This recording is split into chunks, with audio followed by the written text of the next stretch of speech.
Raja ini sedikit tidak normal. Dia mengambil jarum dan menusuk jarinya sendiri hingga terluka. Dan mengambil kaca pembesar sambil tertawa bodoh. Ternyata dia menemukan seekor kutu. Lalu kutu itu berjalan ke arah darah dan menghisapnya. Raja sama sekali tidak khawatir jarinya akan iritasi. Malah berpikir hal ini sangat menarik. Kemudian dia mencari sebuah kotak, dan memelihara kutu itu di dalam. Bahkan membuatkan kutu itu mobil. Dia tidak peduli dengan urusan pemerintahan negara. Tiap hari di dalam kamar melihat kutu yang menarik mobil. Makanan yang diberikan ke kutu malah lebih enak dibandingkan manusia. Dengan cepat kutu itu.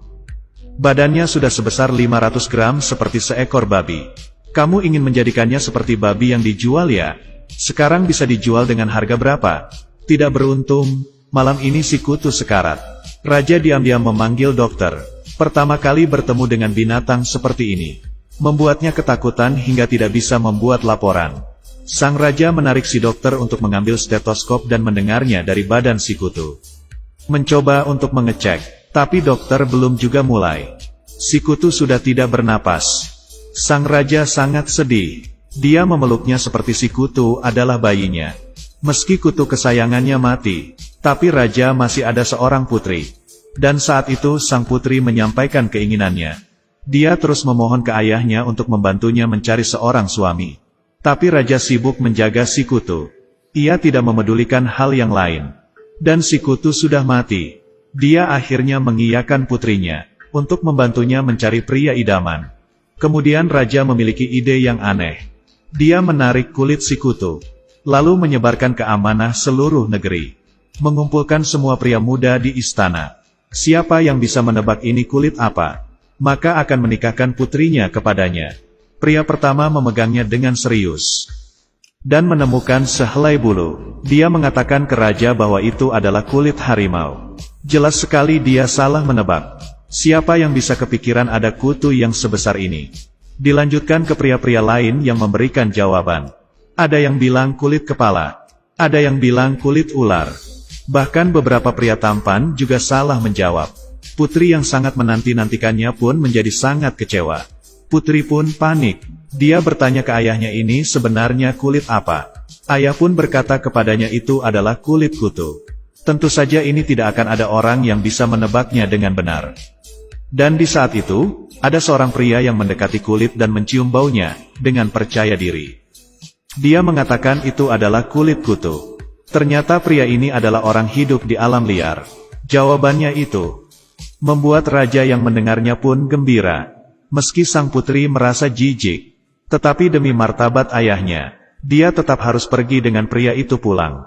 Putri bersama pria itu masuk ke Haten, dan sampai di lembah yang suram. Dalam perjalanan melintasi pegunungan, mereka beberapa kali hampir jatuh dari tebing. Melewatinya dengan susah, akhirnya sampai di sebuah gua. Melihat gua yang kotor, dan tanah penuh dengan tulang tengkorak. Dia yang telah dimanjakan sejak kecil, mana bisa menerima kehidupan seperti ini. Juga tidak tahu hari itu bisa dimakan sama pria itu apa tidak. Sang putri sangat ketakutan, tapi dia juga tidak bisa apa-apa. Hanya bisa bersembunyi di pojokan sambil menangis. Di dalam goa sama sekali tidak ada hiburan. Tiap hari dia hanya bisa bengong duduk di atas batu. Pria yang bosan melihatnya, mendorongnya dengan paksa ke tempat tidur.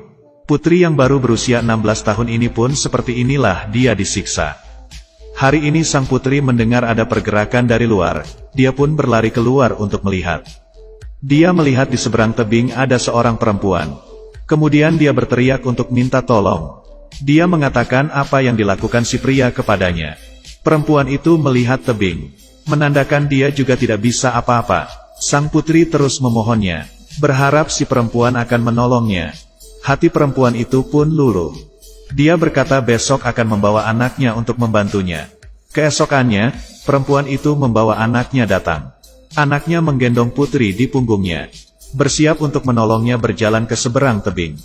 Di saat mereka sudah berjalan setengah jalan, pria itu menemukan mereka, tapi si pria tidak bisa melewati tali. Kemudian ia menggunakan kedua tangannya perlahan-lahan melewati tali tersebut. Dan semakin mendekati mereka. Untungnya mereka sudah sampai di seberang. Dan ia langsung mengeluarkan pisau kecil.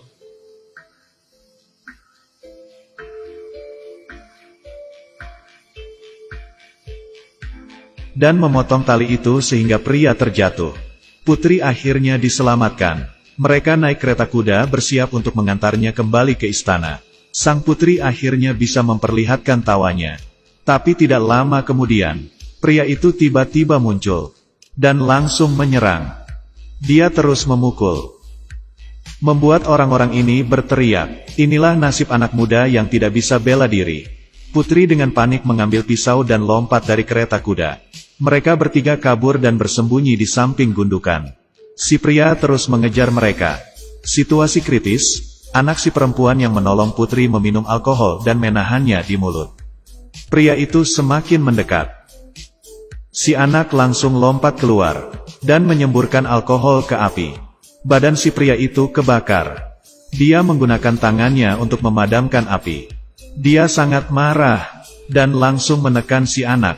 Dia yang tidak bisa melawannya pun akhirnya mati. Kemudian ibu dari si anak laki-laki itu juga mati.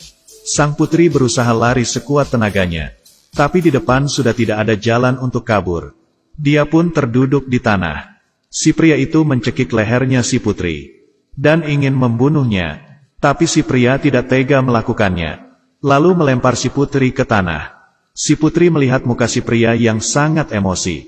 Dia pun sangat ketakutan dan perlahan-lahan menggunakan tangannya untuk menenangkan si pria, agar api amarahnya menghilang. Hati si pria pun luluh.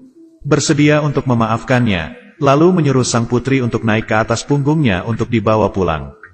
Sang putri pun hanya bisa menurutinya, dan diam-diam mengeluarkan pisau, dan langsung melukai leher si pria. Di sisi lain, sang raja yang sudah salah menikahkan anaknya ke pria tersebut, hatinya sangat merasa bersalah. Bawahannya menyampaikan putrinya sudah pulang. Penyakitnya langsung sembuh secara ajaib. Sang putri masuk ke istana dengan membawa kepala si pria, dan berkata ke ayahnya, "Inilah pria yang kamu pilihkan untuk aku. Dia yang berani pun dicintai dan dipuji oleh ribuan orang." Kemudian untuk menembus rasa bersalah sang raja, dia menyerahkan posisinya untuk putri. Film selesai sampai di sini. Kisah cerita film ini diadaptasi dari kumpulan dongeng abad ke-17. Dari Ratu, Dua Wanita, dan Kutu, 3 cerita dijadikan satu. Apa yang lebih tercermin dalam film adalah pertukaran yang setara. Kisah pertama, Ratu mempunyai seorang anak, tapi bukan orang yang paling dicintai anaknya. Dia kehilangan cinta anaknya. Kisah kedua, kakak mendapatkan posisi Ratu, tapi pada akhirnya tidak hanya kehilangan mukanya yang cantik, tapi juga kehilangan adiknya sendiri. Kisah ketiga, sang putri kehilangan pria yang dicintainya, dan digantikan dengan posisi Ratu. Di beranda bisa melihat 2 kisah yang lainnya. Ya sudah, film hari ini sampai di sini. Aku adalah Bao Zage. Ketemu lagi di selanjutnya.